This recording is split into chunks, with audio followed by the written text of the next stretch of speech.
Gather round, all of you who would listen. I have a tale to tell. A story of warriors and kings. A saga of dark magic. A legend of high adventure. Long ago, during the First Age, a series of dark spells were created. One of these spells had the power to breach our world and the one of darkness. An evil spell with no purpose but that of destruction. Before it could be invoked, stolen and broken into 6 separate parts, 6 lines, 6 incantations. The spell, however, was dark and powerful and not easily destroyed. So instead it was hidden away in a place where none would find it, scattered about the world in 6 separate locations, 6 different families entrusted with its safekeeping. But men are mortal, and time can be the enemy of fear. All too soon we forget how the bee will sting and the fire will burn. As time passed, the families forgot what these marks were for. Mankind dismissed the ancient warnings about these words of power. They were merely stories, tales from a long past time. But the denizens of the world of darkness knew nothing of time. With infinite patience they waited. Then, after a millennia, to their dark joy, the spells were rediscovered.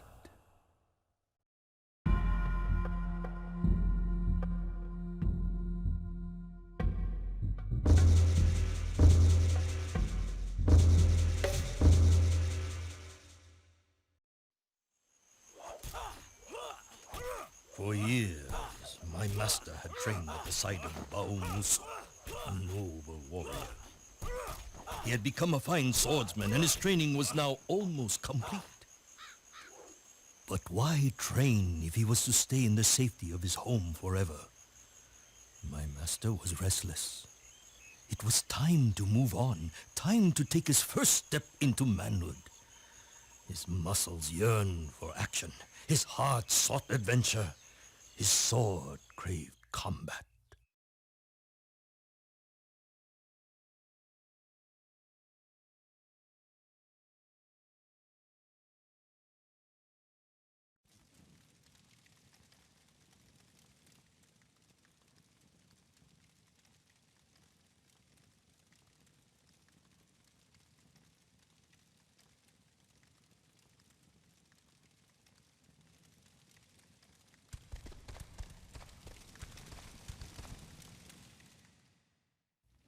You want work, huh? I don't know. Business has been slow lately, boy. People tell me bandits have made our neighboring forest their home. Anyone trying to get here is being robbed, or worse. It's made Baumusu nervous. He thinks it's the beginning of dark times. I think they just need a good kicking before they'll move on to someone else's forest. Baumusu tells me you've become pretty good with that sword of yours. Maybe you could... Well, maybe I've got some other work around here you could do. How about washing down some tables for me, or mopping the floor? Well, maybe you can help Tati clean dishes, or sweep up, or pick up her after her. She's kind of a mess herself. People keep flushing foreign objects down the toilet, which is...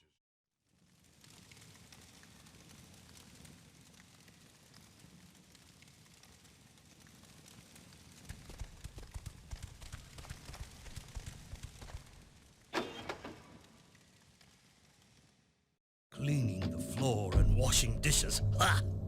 This was not the kind of work my master was looking for. He was young and in search of adventure, freeing the land from murderous bandits. Now that was a job worthy of a warrior. He left that same day, his sword strapped to his back. Kuzo, his spirit guide, scouting the path ahead. The bandits had been terrorizing the local roads for months now. Rao had heard that they were camped out in some local ruins. He had also heard that they were many in number and skilled as swordsman. Good. Good. My master did not want this to be too easy.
my master returned home in triumph.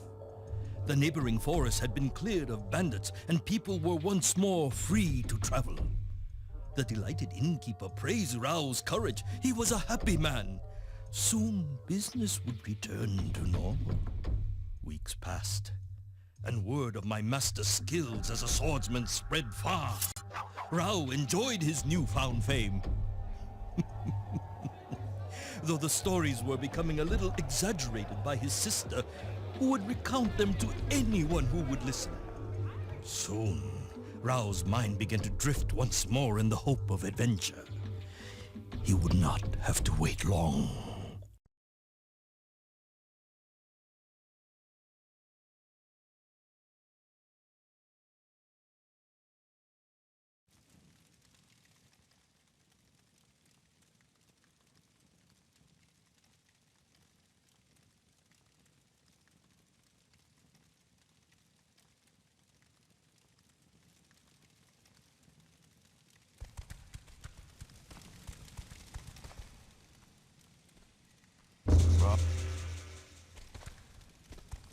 Rao, can I come with you on your next trip? I know how to use a sword. And I can cook.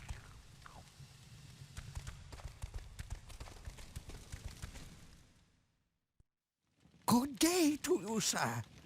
I heard that you are the young man responsible for running off the thieves and bandits that plagued this area in recent times. Oh, good job, good job.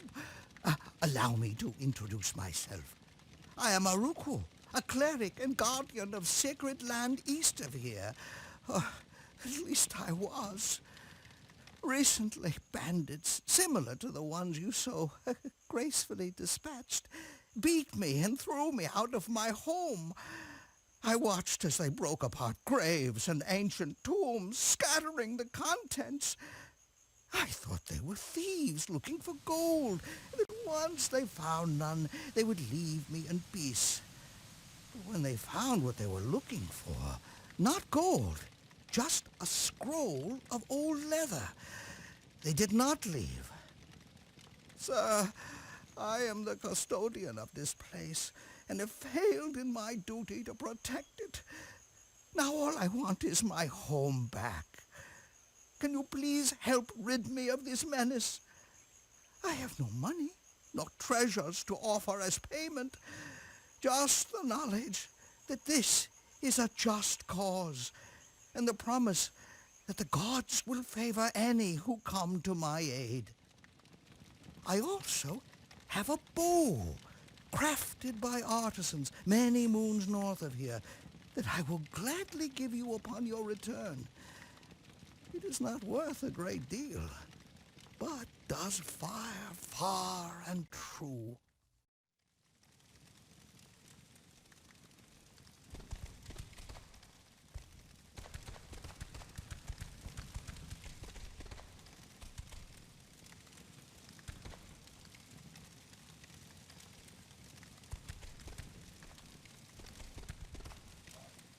Well, business is doing much better now.